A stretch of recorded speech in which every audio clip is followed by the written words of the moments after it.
Good morning student. अब हम अपना नेक्स्ट चैप्टर कैश बुक के बाद जो स्टार्ट करने वाले हैं वो कौन सा चैप्टर है आपका सब्सिडरी बुक्स है। सब्सिडरी बुक्स देखिए, जब मैंने आपको अकाउंटिंग साइकिल कराई थी तब मैंने आपको बताया था, तब हर चैप्टर की शुरुआत में मैं अकाउंटिंग साइकिल का जिक्र करती हूँ, क्योंकि देखिए ट्रांजैक्शन होती है, फिर जर्नल एंट्री होती है, उसके बाद क्या बनती हैं आपकी सब्सिडरी बुक्स बनती हैं। टोटल कितने टाइप्स की सब्सिडरी बुक्स होती हैं आपकी? 8 टाइप्स की सब्सिडरी बुक्स होती हैं।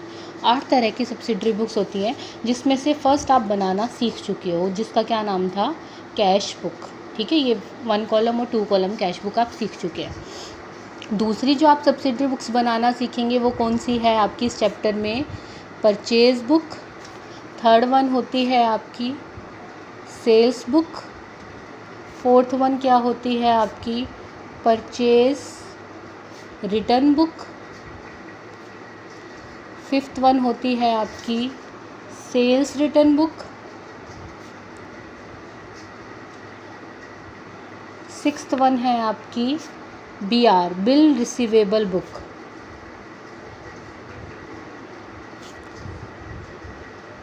सेवन्थ वन है आपकी बिल्स पेबल बुक, BP जिसको हम शॉर्ट में कहते हैं, bills payable book.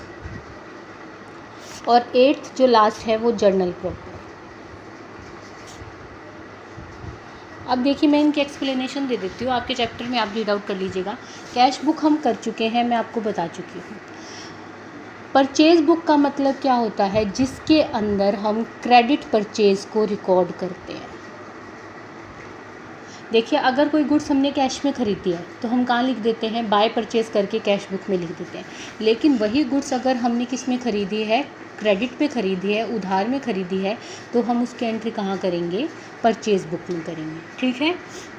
Third one है आपकी सेल्स बुक। सेल्स बुक का मतलब अगर सेल्स किस पे की गई है? क्रेडिट में की गई है। अगर गुड्स कैश में सेल की जाती है तो हम कैश बुक में लिख देते हैं टू सेल्स। जब आपने कैश बुक पढ़ी तब आपने पढ़ा credit transaction is not recorded in A cash book. तो क्रेडिट ट्रांजैक्शन कहाँ रिकॉर्ड होती है आपकी? इनमें। अगर क्रेडिट परचेज है तो परचेज बुक में, क्रेडिट सेल है तो सेल्स बुक में। ऐसे ही परचेज रिटर्न, अगर माल वापस किया गया है तो आप किस में लिखेंगे? परचेज रिटर्न बुक, वो भी क्रेडिट वाला। सेल्स रिटर्न बुक में कौन सा लिखोगे? अगर माल वापस आया है तो हम उसको क्या कर देंगे? सेल्स रिटर्न बुक में लिख देंगे। BRBP is not your syllabus. BRBP अब आपके सिलेबस में नहीं है, केवल इनके मैं एक्सप्लेनेशन बता देती हूँ, फिर भी आपको पता होना चाहिए क्या होती है। लेकिन ये दोनों बुक्स बनानी पेपर में अब आपके सिलेबस में नहीं है। बिल्स रिसीवेबल बुक होती है जिसमें हम BR से रिलेटेड एंट्रीज करते हैं, जितने भी बिल रिसीव होते हैं। और बिल्स पेबल वो बुक होती है जिसमें हमने बिल्स पेबल की एंट्रीज़ करनी है, यानी कि जो हमारे बिल पेबल हैं उनसे रिलेटेड एंट्री हम किस में करते हैं? बिल्स पेबल में करते हैं। बट अब ये आपके सिलेबस में नहीं है। और 8th जो एंट्री इन सारी बुक्स में नहीं होगी, यानी ना तो वो कैश बुक में आ रही है, ना परचेज में, ना सेल्स में, ना परचेज रिटर्न, ना सेल्स रिटर्न, ना BR, ना BP, वो सारी कहाँ चली जाएंगी? Journal proper. For example bad debts की एंट्री है, तो बैड डेट्स की एंट्री क्या बनती है? बैड डेट्स टू, मान लीजिए मोहन के बैड डेट्स हुए, तो ये कोई परचेज से रिलेटेड नहीं है, सेल्स से रिलेटेड नहीं है, कैश से रिलेटेड नहीं है, तो ये कहाँ जाएगी? जर्नल प्रॉपर में। जब आपने कैश बुक करी थी तब आपने उसमें एक एंट्री करी थी, cheque in hand account debit to Raja, जो भी है, मतलब कि XYZ जिसका भी नाम है, तो ये एंट्रीज़ किस में जाती हैं? Journal proper. जो इन सब में नहीं आएंगी वो किस में आएंगी? जर्नल प्रॉपर में। और इस चैप्टर की एक ख़ास बात ये है कि अगर आपको एक बुक बनानी आ गई ना तो आपको चारों बुक बनानी आ जाएंगी। बहुत ईजी चैप्टर है। 2 चीज़ चैप्टर को शुरू करने से पहले बताती हूँ। जैसे मान लीजिए आप परचेज़ बुक बना रहे हैं, तो परचेज़ बुक बनाते समय आपको जो ध्यान रखना है वो क्या रखना है? कैश परचेजेस की एंट्री इसमें नहीं होगी। ठीक है ना? कैश परचेजेस की एंट्री इसमें नहीं होगी। और दूसरा, अगर आप कोई एसेट्स परचेज कर रहे हैं या कोई अपने घर के लिए कुछ सामान परचेज़ कर रहे हैं, यानी कि आप कुछ ड्राइंग्स के लिए परचेज़ कर रहे हैं, तो वो ट्रांजैक्शन भी परचेज़ नहीं कहलाती। क्योंकि परचेज़ क्या कहलाती है? केवल वो गुड्स या वो सर्विसेज जो आपने आगे सेल करने के लिए ख़रीदी है। वही गुड्स कहलाती है ना। तो गुड्स से रिलेटेड ट्रांजेक्शन किस में होगी, केवल परचेज बुक में होगी। अगर कोई कैश परचेज किया गया है, कोई एसेट्स परचेज करी है, तो वो हम अपनी परचेज बुक में रिकॉर्ड नहीं करेंगे। चाहे वो सेल्स बुक है तो सेल्स के लिए भी सेम ही रूल अप्लाई होगा, और हम उसको लिए एक वर्किंग नोट दे देंगे, this transaction is not recorded in a purchase book because it is a cash transaction, या it is a assets purchase transaction, या it is related to drawings. तो हम वो अपनी एंट्रीज अपनी परचेज बुक में नहीं करते हैं। आई थिंक थ्योरी इसकी समझ आ गई होगी आप लोगों को कि हम इस चैप्टर में क्या पढ़ने वाले हैं। अब हम इस चैप्टर का क्या करेंगे, सबसे पहले परचेज बुक का फॉर्मेट करेंगे। परचेज बुक का आ गया तो सेल्स बुक का भी आ गया, और सेल्स बुक का फिर परचेज रिटर्न और सेल्स रिटर्न की भी आ गई। कोई फॉर्मेट में कोई लंबा चौड़ा अंतर नहीं है इसमें, बिल्कुल सिंपल से फॉर्मेट है। तो देखिए हम सबसे पहले फॉर्मेट करते हैं, ठीक है। देखिए अब हम परचेज बुक का फॉर्मेट कर रहे हैं। परचेज बुक का फॉर्मेट सबसे पहले तो आप ऊपर लिखोगे परचेज बुक, अगर अगर उनका नाम गिवन है तो आप लिख दोगे, जैसे इसमें आपके क्वेश्चन में books of Pawan electronic store new Delhi purchase book, ठीक है। उसके बाद फर्स्ट कॉलम बनता है डेट, फिर बनता है पर्टिकुलर्स के ब्रैकेट में आप लिख सकते हैं नेम ऑफ द सप्लायर, क्योंकि गुड्स जो करते हैं हमें सप्लाई उनको सप्लायर कहा जाता है। इनवाइस नंबर, अगर ये क्वेश्चन में गिवन है तो आप इनवाइस नंबर देंगे क्योंकि ये बिल नंबर होता है। एलएफ का कॉलम वही आपका खाली रहेगा, कुछ लिखना नहीं है। डिटेल्स बताती हूँ कैसे लिखनी है। Purchase, input CGST, input SGST, input IGST और टोटल अमाउंट, ठीक है। आपको पता है आप परचेज की एंट्री क्या बनाते हैं, journal entry. Purchase account debit, input CGST account debit, input SGST account debit to bank वगैरह, टू क्रेडिटर वगैरह करके करेंगे। तो हमें इसमें 3 कॉलम बनाने हैं। जो CGST और SGST से रिलेटेड है वो CGST और SGST में लिखनी है, जो IGST से रिलेटेड अमाउंट है वो IGST में लिखनी है। समझ में आई बात। Date, name of the supplier, particulars, invoice number, LF, detail, purchase, input CGST, input SGST, input IGST और टोटल अमाउंट। अब हम अपना क्वेश्चन रीड आउट करते हैं। देखिए बहुत क्वेश्चन में सब कुछ होता है। देखिए ये है, enter the following transaction in purchase book of Pawan electronics new Delhi, 6% CGST और 6% क्या है SGST, ठीक है। सबसे फर्स्ट है 2017 जून 2। तो आप सबसे पहले तो ये ट्रांजेक्शन देख लीजिए, क्या ये क्रेडिट ट्रांजेक्शन है। Purchase goods from Surya electric store Chandni Chowk Delhi on credit, invoice number given है, ऑन क्रेडिट आपको कह दिया है, ठीक है। तो सबसे पहले डेट डालेंगे 2017 जून 2। आप उसका नाम लिखिए, नाम क्या है, सूर्या इलेक्ट्रिक स्टोर। तो आप यहाँ क्या लिखेंगे, सूर्या इलेक्ट्रिक स्टोर। परचेज, ये नेम ऑफ द सप्लायर का कॉलम थोड़ा सा बड़ा बनाइएगा। फिर आप पूरा एड्रेस लिख दो अगर जगह है तो, चांदनी चौक दिल्ली, ठीक है। इनवाइस नंबर आपको गिवन है तो इनवाइस नंबर के कॉलम में इनवाइस नंबर लिख दो 480, बस ये लिख के छोड़ना है। डिटेल्स लिखो, 40 ट्यूबलाइट्स एट ₹500 ईच। तो 40 ट्यूबलाइट 500 ईच, तो कितने रुपए की हो जाएगी ये आपकी। डिटेल के कॉलम में आप अमाउंट लिखेंगे कितना, 20,000, है ना। 500 को 40 से मल्टीप्लाई करोगे। फिर क्या है, 15 टेबल फैंस एट ₹2,000 ईच। तो ये कितने के हो जाएंगे, 15 टेबल फ़ैन है, 2000 ईच है, तो ये कितने रुपए के हो जाएंगे आपके। 15 की 2000 से मल्टीप्लाई करोगे 30,000, ठीक है। हो गया उसका पूरा। अब इसका टोटल करो, कितना आया 50,000। क्या कह रखा है, लेस 20% ट्रेड डिस्काउंट। तो 50,000 का 20% कितना हो जाएगा, 10,000 हो जाएगा। आपका यहाँ क्या आ जाएगा, 40,000 रुपीज़। आगे 40,000। इसके बाद क्या लगा दो, क्योंकि देखो दिल्ली का ही पर्सन है और दिल्ली से ही ख़रीद रहा है, तो क्या लगेगा, प्लस 6% CGST प्लस 6% SGST। और किसका लगेगा 6%, 40,000 का। तो CGST कितना हो जाएगा 2,400, SGST कितना हो जाएगा 2,400, और आपका इसका टोटल आ जाएगा कितना, 44,800। और उस टोटल के बाद एक लाइन लगा दी, एक लाइन, ठीक है। अब ये तो डिटेल्स हमने तैयार कर दी। अब हमें इन कॉलम्स में ये डिटेल भरनी है। तो सबसे पहले परचेज़ के कॉलम में कितना लिखोगे, ये वाले 40,000, ठीक है ना। इसी सीक्वेंस में चलेगा। ये देखो परचेज़ के कॉलम में कितना लिखोगे, 40,000। इनपुट CGST कितना है 2400, इनपुट SGST कितना है 2400 और टोटल की IGST है नहीं तो उसको ऐसे ब्लैंक कर दीजिएगा, ठीक है। और आपका टोटल कितना आ जाएगा 44,800। आगे भी बात समझ में कैसे, यहाँ से यानी कि ट्रेड डिस्काउंट के बाद से परचेज़ कितने की है 40,000, इनपुट CGST 2400, इनपुट IGST 2400 और टोटल के कॉलम में 44,800। आई भी सही, आगे बात समझ।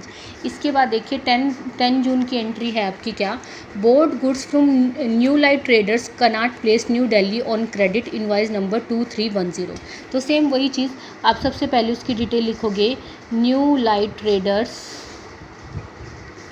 कनॉट प्लेस न्यू दिल्ली और इनवाइस नंबर है 2310 और फिर वही 10 सीलिंग फैन एट ₹3000 ईच लिख दिया। पूरी जैसा क्वेश्चन प्रॉपर होता है ना वैसा ही आपको लिखना है। तो 10 सीलिंग फैन 3000 ईच के हैं तो कितने के हो गए आपके 30,000 की। फिर 20 इलेक्ट्रिक आयरन्स एट ₹500 ईच, तो ये कितने की हो जाएगी आपकी 10,000 रुपीज़ की, ठीक है। अब 10% ट्रेड डिस्काउंट है तो टोटल करो 40,000 आया लेस 10% ट्रेड डिस्काउंट 4,000 आ गया। कितना आया अब आपका 36,000। इस पर क्या लग जाएगा, क्योंकि दिल्ली की दिल्ली है 6% CGST लग जाएगा और 6% क्या लग जाएगा SGST।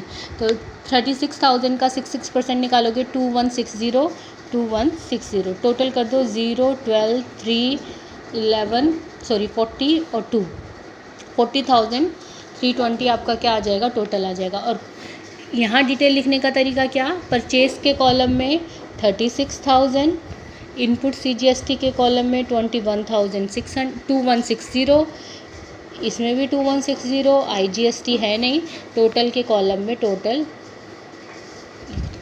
आ गया समझ। 3 देखिए 20th को है purchase goods from Ravindra electronics Patel Nagar new Delhi on credit. ये भी किस पे ख़रीदी गई है, क्रेडिट पे ख़रीदी गई है। तो क्रेडिट पे ख़रीदी गई है तो देखिए क्रेडिट पे ख़रीदने के लिए हम क्या करेंगे, इसी फॉर्मेट को थोड़ा सा आगे बढ़ा लेंगे। कुछ ट्रांजेक्शन्स ऐसी हो जाती है भाई जो लंबा हो जाता है थोड़ा सा क्वेश्चन, तो हम इसी फॉर्मेट को क्या कर लेते हैं, कंटिन्यू कर लेते हैं आगे थोड़ा। तो देखिए कंटिन्यू करा हमने, फर्स्टली क्या करा है 20th को क्या करा है, purchase goods from Ravindra electronic company Patel Nagar new Delhi. तो Ravindra electric company Patel Nagar new Delhi से ही है, इनवाइस नंबर है 5108, तो हमने इसको लिख दिया, ठीक है। फिर वही सिम 100 डज़न क्या है, 100 डज़न बल्ब्स हैं, कितने रुपए के आपके एट 600 पर डज़न, तो कितने रुपए के हो जाएंगे ये आपके 60,000 रुपीज़ के, ठीक है 60,000 रुपीज़ के। इसके बाद क्या है 20 वाटर हीटर है,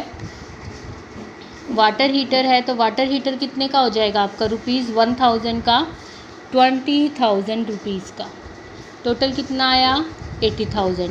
क्या कह रखा है इसके बाद 25% ट्रेड डिस्काउंट, तो माइनस ट्रेड डिस्काउंट कितना कर दोगे 25%, 20,000 का हो जाएगा, 80,000 का 25% कितना आ जाएगा 60,000।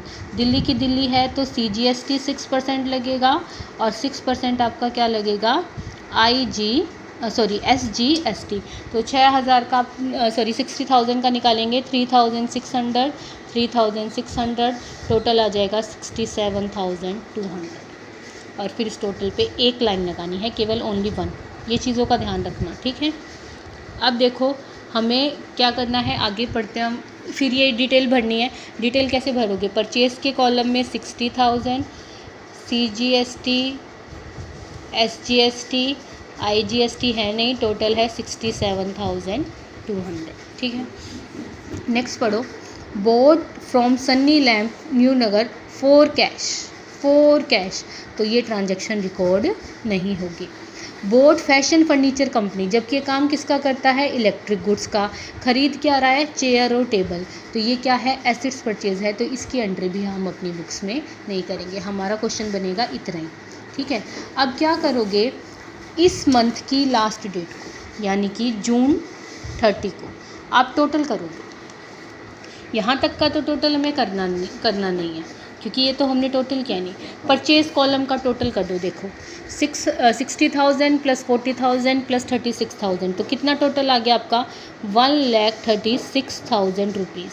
ऐसे ही आप किसका टोटल कर दोगे, इनपुट IGST का टोटल करोगे तो 8160, SGST का करोगे 8160, यहाँ का होएगा नहीं और यहाँ आ जाएगा 1,52,320। इन सारे कॉलम्स का क्या कर दो, टोटल कर दो और यहाँ लिख दो वर्ड टोटल। बस ये बन गई आपकी परचेज़ बुक। आगे भी बात समझिए, ये होती है आपकी परचेज़ बुक। बहुत इजी है, बस ध्यान ये रखना है कि अगर कोई कैश परचेज़ है और क्रेडिट परचेज़ है तो आपको वो नहीं करना। इससे देखिए नेक्स्ट रिलेटेड है आपकी CGST और SGST है। किसका काम कर रहा है, क्लॉथ हाउस का, और कहाँ का व्यापारी है, दिल्ली का। तो दिल्ली कर रहा है तो क्या लगेगा, CGST और SGST। इससे इसकी जो सेकंड ट्रांजेक्शन है वो पढ़िए, purchase from Raghubir Prasad and company Kanpur UP, invoice 240, 50 metre of silk cloth और 40 metre of cotton cloth, trade discount. लेकिन ये ख़रीद कहाँ से रहा है, कानपुर से। ये दिल्ली का है और कानपुर से ख़रीद रहा है तो क्या लगेगा, कुछ नहीं, केवल एक चेंज होएगा कि अब हमें ब्लैंक कॉलम किसके छोड़ने हैं, इनपुट CGST और SGST के छोड़ने हैं, और हमें क्या लगाना है, IGST लगाना है। तो जैसे Raghubir Prasad and company Kanpur 240 invoice number है, 50 मीटर सिल्क क्लॉथ है 600 पर मीटर 30,000 का, 40 मीटर कॉटन क्लॉथ है 250 पर मीटर 10,000 का, less trade discount, add IGST 5%, क्योंकि 2.5% है ना ये, तो 2.5% है तो टोटल होके कितना हो जाएगा आपका, 5% हो जाएगा। और ये आपके टोटल के कॉलम में, बस अब क्या होएगा, एक इनपुट IGST में 1,800 रुपये इसके भी आ जाएंगे, ठीक है। इसके बाद इसकी जो 20 तारीख की ट्रांजैक्शन है वो क्या खरीद रहा है, फर्नीचर खरीद रहा है, तो ये भी रिकॉर्ड नहीं होगी क्योंकि ये एसेट्स परचेज है। इसके बाद आपकी आ गई सेल्स बुक। सेल्स बुक में देखिए स्टूडेंट्स, सेल्स बुक में कोई चेंज नहीं होगा, एज बस आपका क्या होता है, सेल्स में क्या लगता है, आउटपुट CGST लगता है ना आपका। जब आप सेल्स करते हैं तो करने का तरीका पूरा वही है, बस आप जब कॉलम बनाएंगे तो कॉलम क्या बनेंगे, डेट, पर्टिकुलर में नेम ऑफ सप्लायर की बजाय क्या आ जाएगा, name of customer, invoice number, LF, detail. अब क्या आएगा, sales, output CGST, output SGST, output IGST और टोटल अमाउंट। तो स्टूडेंट देखिए सेम ऐसे ही आपकी क्या बनेगी, सेल्स बुक बनेगी, और बस आपका चेंज क्या होगा कि ऊपर की हेडिंग्स में चेंज हो जाएगा, sales, output CGST, output SGST और आउटपुट IGST। आप ट्राई करके देखिएगा, कोई प्रॉब्लम आती है तो मुझे बताइएगा, ठीक है।